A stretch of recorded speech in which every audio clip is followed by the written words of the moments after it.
Pride and Prejudice by Jane Austen. Chapter 42.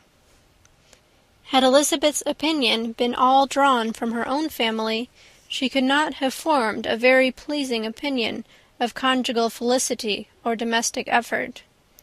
Her father, captivated by youth and beauty, and that appearance of good humour which youth and beauty generally give, had married a woman whose weak understanding and illiberal mind had very early in their marriage put an end to all real affection for her. Respect, esteem, and confidence had vanished forever, and all his views of domestic happiness were overthrown. But Mr. Bennet was not of a disposition to seek comfort for the disappointment which his own imprudence had brought on, in any of those pleasures which too often console the unfortunate for their folly of their vice. He was fond of the country and of books, and from these tastes had arisen his principal enjoyments. To his wife he was very little otherwise indebted than as her ignorance and folly had contributed to his amusement. This is not the sort of happiness which a man would in general wish to owe to his wife, but where other powers of entertainment are wanting, the true philosopher will derive benefit from such as are given. Elizabeth, however, had never been blind to the impropriety of her father's behaviour as a husband. She had always seen it with pain, but respecting his abilities, and grateful for his affectionate treatment of herself, she endeavoured to forget what she could not overlook, and to banish from her thoughts that continual breach of conjugal obligation and decorum which, in exposing his wife to the contempt of her own children, was so highly reprehensible.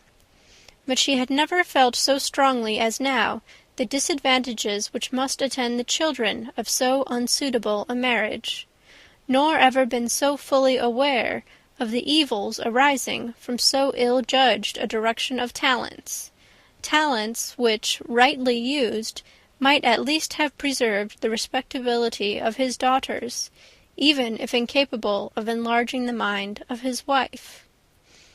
When Elizabeth had rejoiced over Wickham's departure, she found little other cause for satisfaction in the loss of the regiment. Their parties abroad were less varied than before, and at home she had a mother and sister whose constant repinings at the dullness of everything around them threw a real gloom over their domestic circle. And though Kitty might in time regain her natural degree of sense, since the disturbers of her brain were removed, her other sister, from whose disposition greater evil might be apprehended, was likely to be hardened in all her folly and assurance by a situation of such double danger as a watering-place and a camp. Upon the whole, therefore, she found, what has sometimes been found before, that an event to which she had been looking with impatient desire did not, in taking place, bring all the satisfaction she had promised herself. It was consequently necessary to name some other period for the commencement of actual felicity, to have some other point on which her wishes and hopes might be fixed, and by again enjoying the pleasure of anticipation, console herself for the present, and prepare for another disappointment. Her tour to the lakes was now the object of her happiest thoughts. It was her best consolation for all the uncomfortable hours which the discontentedness of her mother and Kitty made inevitable, and could she have included Jane in the scheme, every part of it would have been perfect. But it is fortunate, thought she, that I have something to wish for. Were the whole arrangement complete, my disappointment would be certain. But here, by carrying with me one ceaseless source of regret in my sister's absence, I may reasonably hope to have all my expectations of pleasure realized. A scheme of which every part promises delight can never be successful, and general disappointment is only warded off by the defence of some little peculiar vexation. When Lydia went away, she promised to write very often and very minutely to her mother and Kitty, but her letters were always long expected, and always very short. Those to her mother contained little else than that they were just returned from the library, where such and such officers had attended them, and where she had seen such beautiful ornaments as made her quite wild; that she had a new gown, or a new parasol, which she would have described more fully, but was obliged to leave off in a violent hurry, as Mrs. Forster called her, and they were going off to the camp; and from her correspondence with her sister there was still less to be learnt, for her letters to Kitty, though rather longer, were much too full of lines under the words to be made public. After the first fortnight or 3 weeks of her absence, health, good humour, and cheerfulness began to reappear at Longbourn. Everything wore a happier aspect. The families who had been in town for the winter came back again, and summer finery and summer engagements arose. Mrs. Bennet was restored to her usual querulous serenity, and, by the middle of June, Kitty was so much recovered as to be able to enter Meryton without tears, an event of such happy promise as to make Elizabeth hope that by the following Christmas she might be so tolerably reasonable as not to mention an officer above once a day, unless, by some cruel and malicious arrangement at the War Office, another regiment should be quartered in Meryton. The time fixed for the beginning of their northern tour was now fast approaching, and a fortnight only was wanting of it, when a letter arrived from Mrs. Gardiner, which at once delayed its commencement and curtailed its extent. Mr. Gardiner would be prevented by business from setting out till a fortnight later in July, and must be in London again within a month, and as that left too short a period for them to go so far and see so much as they had proposed, or at least to see it with the leisure and comfort they had built on, they were obliged to give up the Lakes, and substitute a more contracted tour, and, according to the present plan, were to go no farther northwards than Derbyshire. In that country there was enough to be seen to occupy the chief of their 3 weeks, and to Mrs. Gardiner it had a peculiarly strong attraction. The town where she had formerly passed some years of her life, and where they were now to spend a few days, was probably as great an object of her curiosity as all the celebrated beauties of Matlock, Chatsworth, Dovedale, or the Peak. Elizabeth was excessively disappointed. She had set her heart on seeing the Lakes, and still thought there might have been time enough, but it was her business to be satisfied, and certainly her temper to be happy, and all was soon right again. With the mention of Derbyshire, there were many ideas connected. It was impossible for her to see the word without thinking of Pemberley and its owner. "But surely," said she, "I may enter his county without impunity, and rob it of a few petrified spars without his perceiving me." The period of expectation was now doubled. 4 weeks were to pass away before her uncle and aunt's arrival. But they did pass away, and Mr. and Mrs. Gardiner, with their 4 children, did at length appear at Longbourn. The children, 2 girls of 6 and 8 years old, and 2 younger boys, were to be left under the particular care of their cousin Jane, who was the general favourite, and whose steady sense and sweetness of temper exactly adapted her for attending to them in every way, teaching them, playing with them, and loving them. The Gardiners stayed only 1 night at Longbourn, and set off the next morning with Elizabeth in pursuit of novelty and amusement. One enjoyment was certain, that of suitableness of companions, a suitableness which comprehended health and temper to bear inconveniences, cheerfulness to enhance every pleasure, and affection and intelligence, which might supply it among themselves, if there were disappointments abroad. It is not the object of this work to give a description of Derbyshire, nor of any of the remarkable places through which their route thither lay. Oxford, Blenheim, Warwick, Kenilworth, Birmingham, etc., are sufficiently known. A small part of Derbyshire is all the present concern. To the little town of Lambton, the scene of Mrs. Gardiner's former residence, and where she had lately learned some acquaintance still remained, they bent their steps, after having seen all the principal wonders of the country, and within 5 miles of Lambton, Elizabeth found from her aunt that Pemberley was situated. It was not in their direct road, nor more than a mile or two out of it. In talking over their route the evening before, Mrs. Gardiner expressed an inclination to see the place again. Mr. Gardiner declared his willingness, and Elizabeth was applied to for her approbation. "My love, should you not like to see a place of which you have heard so much?" said her aunt. "A place, too, with which so many of your acquaintances are connected. Wickham passed all his youth there, you know." Elizabeth was distressed. She felt that she had no business at Pemberley, and was obliged to assume a disinclination for seeing it. She must own that she was tired of seeing great houses.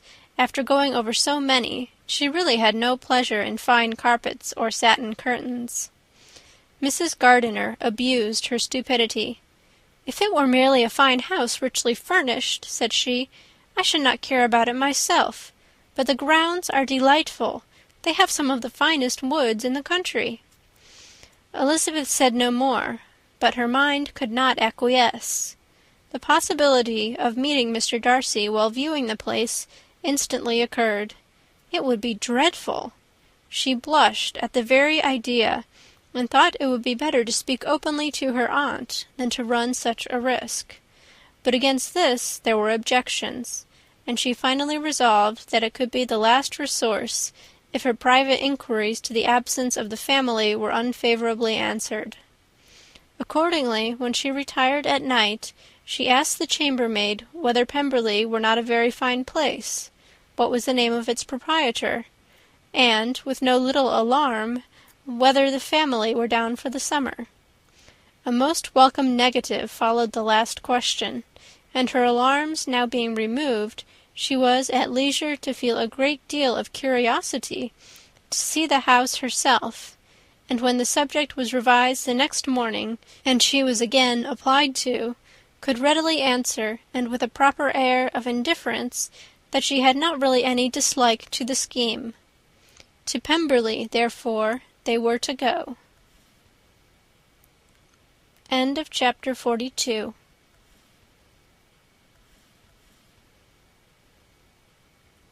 Pride and Prejudice by Jane Austen. Chapter 43. Elizabeth, as they drove along, watched for the first appearance of Pemberley Woods with some perturbation, and when at length they turned in at the lodge, her spirits were in a high flutter. The park was very large, and contained great variety of ground.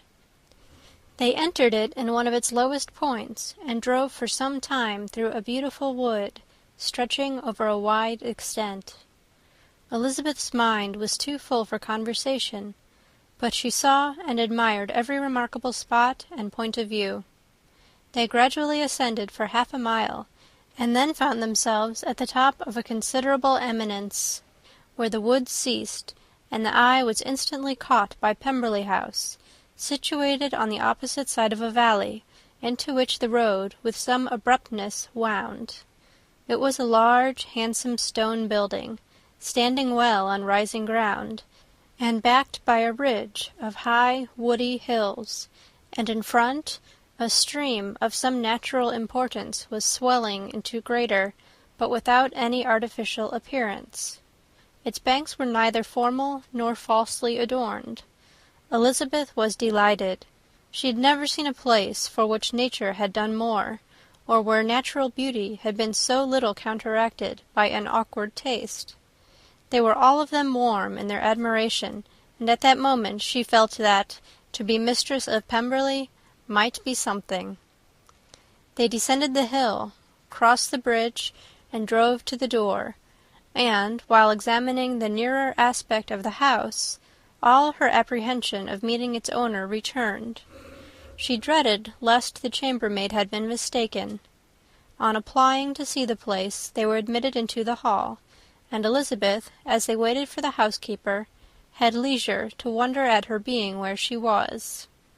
The housekeeper came, a respectable-looking elderly woman, much less fine and more civil than she had any notion of finding her. They followed her into the dining-parlour. It was a large, well-proportioned room, handsomely fitted up.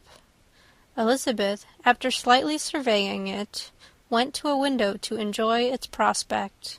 The hill, crowned with wood, which they had descended, receiving increased abruptness from the distance, was a beautiful object. Every disposition of the ground was good, and she looked on the whole scene, the river, the trees scattered on its banks, and the winding of the valley, as far as she could trace it, with delight. As they passed into other rooms, these objects were taking different positions, but from every window there were beauties to be seen. The rooms were lofty and handsome, and their furniture suitable to the fortune of its proprietor. But Elizabeth saw, with admiration of his taste, that it was neither gaudy nor uselessly fine, with less of splendour and more real elegance than the furniture of Rosings. "And of this place," thought she, "I might have been mistress. With these rooms I might now have been familiarly acquainted. Instead of viewing them as a stranger, I might have rejoiced in them as my own, and welcomed to them as visitors my uncle and aunt. But no," recollecting herself, "that could never be. My uncle and aunt would have been lost to me. I should not have been allowed to invite them." This was a lucky recollection. It saved her from something very like regret. She longed to inquire of the housekeeper whether her master was really absent, but had not the courage for it. At length, however, the question was asked by her uncle, and she turned away with alarm, while Mrs. Reynolds replied that he was, adding, "But we expect him to-morrow, with a large party of friends." How rejoiced was Elizabeth that their own journey had not by any circumstance been delayed a day! Her aunt called her to look at a picture. She approached and saw the likeness of Mr. Wickham, suspended amongst several other miniatures, over the mantelpiece. Her aunt asked her smilingly how she liked it. The housekeeper came forward and told them it was a picture of a young gentleman, the son of her late master's steward, who had been brought up by him at his own expense. "He is now gone into the army," she added, "but I am afraid he has turned out very wild." Mrs. Gardiner looked at her niece with a smile, but Elizabeth could not return it. "And that," said Mrs. Reynolds, pointing to another of the miniatures, "is my master, and very like him. It was drawn at the same time as the other, about 8 years ago." "I have heard much of your master's fine person," said Mrs. Gardiner, looking at the picture. "It is a handsome face. But, Lizzie, you can tell us whether it is like or not." Mrs. Reynolds' respect for Elizabeth seemed to increase on this intimation of her knowing her master. "Does that young lady know Mr. Darcy?" Elizabeth coloured, and said, "A little." "And do not you think him a very handsome gentleman, ma'am?" "Yes, very handsome." "I am sure I know none so handsome. But in the gallery upstairs you will see a finer, larger picture of him than this. This room was my late master's favourite room, and these miniatures are just as they used to be then. He was very fond of them." This accounted to Elizabeth for Mr. Wickham's being among them. Mrs. Reynolds then directed their attention to one of Miss Darcy, drawn when she was only 8 years old. "And is Miss Darcy as handsome as her brother?" said Mrs. Gardiner. "Oh, yes, the handsomest young lady that ever was seen, and so accomplished. She plays and sings all day long. In the next room is a new instrument just come down for her, a present from my master. She comes here to-morrow with him." Mr. Gardiner, whose manners were very easy and pleasant, encouraged her communicativeness by his questions and remarks. Mrs. Reynolds, either by pride or attachment, had evidently great pleasure in talking of her master and his sister. "Is your master much at Pemberley in the course of the year?" "Not so much as I could wish, sir, but I dare say he may spend half his time here, and Miss Darcy is always down for the summer months. Except, thought Elizabeth, when she goes to Ramsgate. If your master would marry, you might see more of him. Yes, sir, but I do not know when that will be. I do not know who is good enough for him. Mr. and Mrs. Gardiner smiled. Elizabeth could not help saying, "It is very much to his credit, I am sure, that you should think so." "I say no more than the truth, and everybody will say that knows him," replied the other. Elizabeth thought this was going pretty far, and she listened with increasing astonishment as the housekeeper added, "I have never known a cross word from him in my life, and I have known him ever since he was 4 years old." This was praise of all others most extraordinary, most opposite to her ideas. That he was not a good-tempered man had been her firmest opinion. Her keenest attention was awakened. She longed to hear more, and was grateful to her uncle for saying, "There are very few people of whom so much can be said. You are lucky in having such a master." "Yes, sir, I know I am. If I were to go through the world, I could not meet with a better. But I have always observed that they who are good-natured when children are good-natured when they grow up, and he was always the sweetest-tempered, most generous-hearted boy in the world." Elizabeth almost stared at her. "Can this be Mr. Darcy?" thought she. "His father was an excellent man," said Mrs. Gardiner. "Yes, ma'am, that he was indeed. And his son will be just like him, just as affable to the poor." Elizabeth listened, wondered, doubted, and was impatient for more. Mrs. Reynolds could interest her on no other point. She related the subjects of the pictures, the dimensions of the rooms, and the price of the furniture, in vain. Mr. Gardiner, highly amused by the kind of family prejudice to which he attributed her excessive commendation of her master, soon led again to the subject, and she dwelt with energy on his many merits as they proceeded together up the great staircase. "He is the best landlord and the best master," said she, "that ever lived, not like the wild young men nowadays who think of nothing but themselves. There is not one of his tenants or servants but will give him a good name. Some people call him proud, but I am sure I never saw anything of it. To my fancy, it is only because he does not rattle away like other young men." "In what an amiable light does this place him!" thought Elizabeth. "This fine account of him," whispered her aunt as they walked, "is not quite consistent with his behaviour to our poor friend.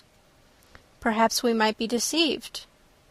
"That is not very likely. Our authority was too good." On reaching the spacious lobby above, they were shown into a very pretty sitting-room, lately fitted up with greater elegance and lightness than the apartments below, and were informed that it was but just done to give pleasure to Miss Darcy, who had taken a liking to the room when last at Pemberley. "He is certainly a good brother," said Elizabeth, as she walked towards one of the windows. Mrs. Reynolds anticipated Miss Darcy's delight when she should enter the room. "And this is always the way with him," she added. "Whatever can give his sister any pleasure is sure to be done in a moment. There is nothing he would not do for her." The picture gallery and 2 or 3 of the principal bedrooms were all that remained to be shown. In the former were many good paintings, but Elizabeth knew nothing of the art, and from such as had been already visible below, she had willingly turned to look at some drawings of Miss Darcy's in crayons, whose subjects were usually more interesting, and also more intelligible. In the gallery there were many family portraits, but they could have little to fix the attention of a stranger. Elizabeth walked in quest of the only face whose features would be known to her. At last it arrested her, and she beheld a striking resemblance to Mr. Darcy, with such a smile over the face as she remembered to have sometimes seen when he looked at her. She stood several minutes before the picture, in earnest contemplation, and returned to it again before they quitted the gallery. Mrs. Reynolds informed them that it had been taken in his father's lifetime. There was certainly at this moment in Elizabeth's mind a more gentle sensation towards the original than she had ever felt at the height of their acquaintance. The commendation bestowed on him by Mrs. Reynolds was of no trifling nature. What praise is more valuable than the praise of an intelligent servant? As a brother, a landlord, a master, she considered how many people's happiness were in his guardianship. How much of pleasure or pain was it in his power to bestow? And how much of good or evil must be done by him? Every idea that had been brought forward by the housekeeper was favourable to his character, and as she stood before the canvas on which he was represented, and fixed his eyes upon herself, she thought of his regard with a deeper sentiment of gratitude than it had ever raised before. She remembered its warmth, and softened its impropriety of expression. When all of the house that was open to general inspection had been seen, they returned downstairs, and, taking leave of the housekeeper, were consigned over to the gardener, who met them at the hall door. As they walked across the hall towards the river, Elizabeth turned back to look again. Her uncle and aunt stopped also, and while the former was conjecturing as to the date of the building, the owner of it himself suddenly came forward from the road, which led behind it to the stables. They were within 20 yards of each other, and so abrupt was his appearance that it was impossible to avoid his sight. Their eyes instantly met, and the cheeks of both were overspread with the deepest blush.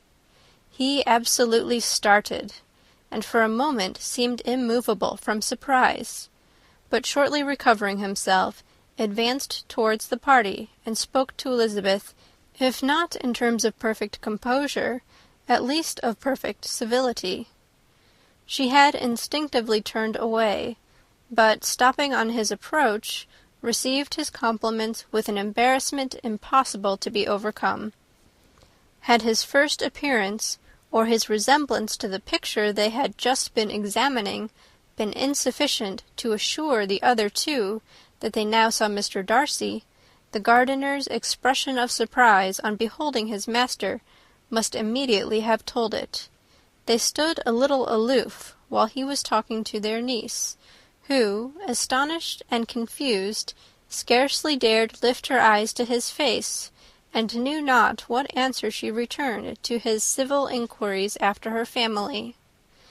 Amazed at the alteration of his manner since they last parted, every sentence that he uttered was increasing her embarrassment, and every idea of the impropriety of her being found there recurring to her mind. The few minutes in which they continued were some of the most uncomfortable in her life, nor did he seem much more at ease. When he spoke, his accent had none of its usual sedateness, and he repeated his inquiries as to the time of her having left Longbourn, and of her having stayed in Derbyshire, so often and in so hurried a way as plainly spoke the distraction of his thoughts. At length every idea seemed to fail him, and after standing a few moments without saying a word, he suddenly recollected himself, and took leave. The others then joined her, and expressed admiration of his figure, but Elizabeth heard not a word, and, wholly engrossed by her feelings, followed them in silence. She was overpowered by shame and vexation. Her coming there was the most uncomfortable, the most ill-judged thing in the world. How strange it must appear to him! In what a disgraceful light might it not strike so vain a man! It might seem as if she had purposely thrown herself in his way again. Oh, why did she come? Or why did he thus come a day before he was expected? Had they been only 10 minutes sooner, they should have been beyond the reach of his discrimination, for it was plain that he was that moment arrived, that moment alighted from his horse or his carriage. She blushed again and again over the perverseness of the meeting, and his behaviour, so strikingly altered, what could it mean? That he should even speak to her was amazing, but to speak with such civility, to inquire after her family! Never in her life had she seen his manners so little dignified. Never had he spoken with such gentleness as on this unexpected meeting. What a contrast did it offer to his last address in Rosings Park, when he put his letter into her hand! She knew not what to think, or how to account for it. They had now entered a beautiful walk by the side of the water, and every step was bringing forward a nobler fall of ground, or a finer reach of the woods to which they were approaching. But it was some time before Elizabeth was sensible of any of it, and, though she answered mechanically to the repeated appeals of her uncle and aunt, and seemed to direct her eyes to such objects as they pointed out, she distinguished no part of the scene. Her thoughts were all fixed on that one spot of Pemberley House, whichever it may be, where Mr. Darcy then was. She longed to know what at the moment was passing in his mind, in what manner he thought of her, and whether, in defiance of everything, she was still dear to him. Perhaps he had been civil only because he felt himself at ease, yet there had been that in his voice which was not like ease. Whether he had felt more of pain or of pleasure in seeing her, she could not tell, but he certainly had not seen her with composure. At length, however, the remarks of her companions on her absence of mind aroused her, and she felt the necessity of appearing more like herself. They entered the woods, and, bidding adieu to the river for a while, ascended some of the higher grounds, when, in spots where the opening of the trees gave the eye power to wander, were many charming views of the valley, the opposite hills, with the long range of woods, overspreading many, and occasionally part of the stream. Mr. Gardiner expressed a wish of going round the whole park, but feared it might be beyond a walk. With a triumphant smile they were told that it was 10 miles around. It settled the matter, and they pursued the accustomed circuit, which brought them again, after some time, in a descent among hanging woods, to the edge of the water, and one of its narrowest parts. They crossed it by a simple bridge, in character with the general air of the scene. It was a spot less adorned than any they had yet visited, and the valley, here contracted into a glen, allowed room only for the stream, and a narrow walk amidst the rough coppice-wood which bordered it. Elizabeth longed to explore its windings, but when they had crossed the bridge and perceived their distance from the house, Mrs. Gardiner, who was not a great walker, could go no farther, and thought only of returning to the carriage as quickly as possible. Her niece was therefore obliged to submit, and they took their way towards the house on the opposite side of the river in the nearest direction. But their progress was slow, for Mr. Gardiner, though seldom able to indulge the taste, was very fond of fishing, and was so much engaged in watching the occasional appearance of some trout in the water, and talking to the man about them, that he advanced but little. Whilst wandering on in this slow manner, they were again surprised, and Elizabeth's astonishment was quite equal to what it had been at first, by the sight of Mr. Darcy approaching them, and at no great distance. The walk here, being less sheltered than on the other side, allowed them to see him before they met. Elizabeth, however astonished, was at least more prepared for an interview than before, and resolved to appear and to speak with calmness, if he really intended to meet them. For a few moments, indeed, she felt that he would probably strike into some other path. The idea lasted while a turning in the walk concealed him from their view. The turning past, he was immediately before them. With a glance she saw that he had lost none of his recent civility, and, to imitate his politeness, she began, as they met, to admire the beauty of the place, but she had not got beyond the words delightful and charming, when some unlucky recollections obtruded, and she fancied that praise of Pemberley from her might be mischievously construed. Her colour changed, and she said no more. Mrs. Gardiner was standing a little behind, and on her pausing, he asked her if she would do him the honour of introducing him to her friends. This was a stroke of civility for which she was quite unprepared, and she could hardly suppress a smile at his being now seeking the acquaintance of some of those very people against whom his pride had revolted in his offer to herself. What will be his surprise, thought she, when he knows who they are? He takes them now for people of fashion. The introduction, however, was immediately made, and as she named their relationship to herself, she stole a sly look at him, to see how he bore it, and was not without the expectation of his decamping as fast as he could from such disgraceful companions. That he was surprised by the connection was evident. He sustained it, however, with fortitude, and so far from going away, turned his back with them, and entered into conversation with Mr. Gardiner. Elizabeth could not but be pleased, could not but triumph. It was consoling that he should know she had some relations for whom there was no need to blush. She listened most attentively to all that passed between them, and gloried in every expression, every sentence of her uncle which marked his intelligence, his taste, or his good manners.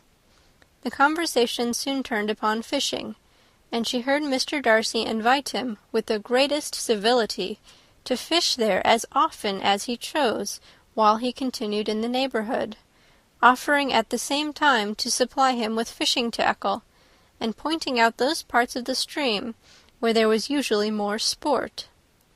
Mrs. Gardiner, who was walking arm in arm with Elizabeth, gave her a look expressive of wonder. Elizabeth said nothing, but it gratified her exceedingly. The compliment must be all for herself. Her astonishment, however, was extreme, and continually was she repeating, "Why is he so altered? From what can it proceed? It cannot be for me, it cannot be for my sake that his manners are thus softened.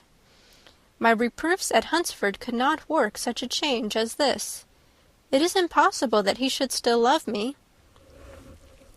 After walking some time in this way, the two ladies in front, the two gentlemen behind, on resuming their places, after descending to the brink of the river for the better inspection of some curious water-plant, there chanced to be a little alteration. It originated in Mrs. Gardiner, who, fatigued by the exercise of the morning, found Elizabeth's arm inadequate to her support, and consequently preferred her husband's.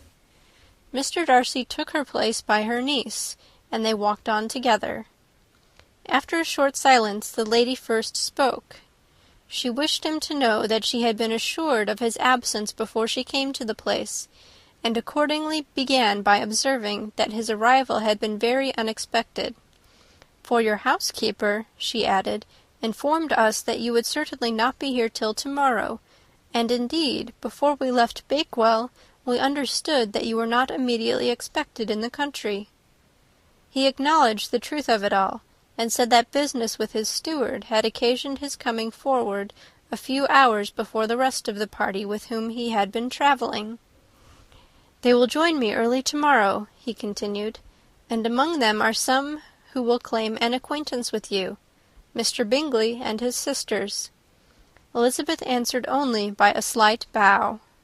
Her thoughts were instantly driven back to the time when Mr. Bingley's name had been the last mentioned between them, and, if she might judge by his complexion, his mind was not very differently engaged. "There is also one other person in the party," he continued after a pause, "who more particularly wishes to be known to you. Will you allow me, or do I ask too much, to introduce my sister to your acquaintance during your stay at Lambton?" The surprise of such an application was great indeed. It was too great for her to know in what manner she acceded to it. She immediately felt that whatever desire Miss Darcy might have of being acquainted with her must be the work of her brother, and without looking farther, it was satisfactory. It was gratifying to know that his resentment had not made him think really ill of her. They now walked on in silence, each of them deep in thought. Elizabeth was not comfortable. That was impossible. But she was flattered and pleased. His wish of introducing his sister to her was a compliment of the highest kind. They soon outstripped the others, and when they had reached the carriage, Mr. and Mrs. Gardiner were half a quarter of a mile behind. He then asked her to walk into the house, but she declared herself not tired, and they stood together on the lawn. At such a time much might have been said, and silence was very awkward. She wanted to talk, but there seemed to be an embargo on every subject. At last she recollected that she had been travelling, and they talked of Matlock and Dovedale with great perseverance. Yet time and her aunt moved slowly, and her patience and her ideas were nearly worn out before the tete-a-tete was over. On Mr. and Mrs. Gardiner's coming up, they were all pressed to go into the house and take some refreshment, but this was declined, and they parted on each side with utmost politeness. Mr. Darcy handed the ladies into the carriage, and when it drove off, Elizabeth saw him walking slowly towards the house. The observations of her uncle and aunt now began, and each of them pronounced him to be infinitely superior to anything they had expected. "He is perfectly well behaved, polite, and unassuming," said her uncle. "There is something a little stately in him, to be sure," replied her aunt, "but it is confined to his air, and is not unbecoming. I can now say with the housekeeper, that though some people may call him proud, I have seen nothing of it." "I was never more surprised than by his behaviour to us. It was more than civil.